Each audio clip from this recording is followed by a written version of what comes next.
tonight highlighted where we are. You know, I think, of course, we'd have loved to have played more fluidly and scored more goals. We played a team that came to make it really difficult for us to create chances. We had some good individual attacking moments, but without being able to make the final ball, or there were blocks or fouls that broke the game up. So that was frustrating. We're having to find a way of winning by being a bit more savvy, because we're not flowing with the ball. But we have got goal scorers.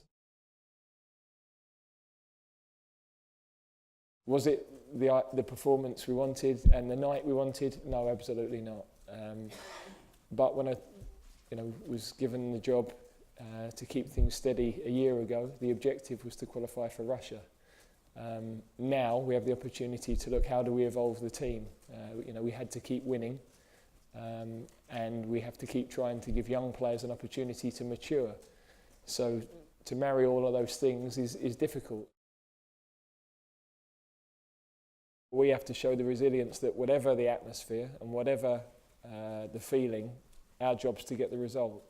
And in the end, for English football, crucial to be at a World Cup. Absolutely crucial, for everybody. Probably quite critical for the economy as well. So that's just one more thing that we have to try and make sure we get right. But yeah, I'm not going to hide and say we're exactly where we want to be, or the performance was what we'd have liked it to be.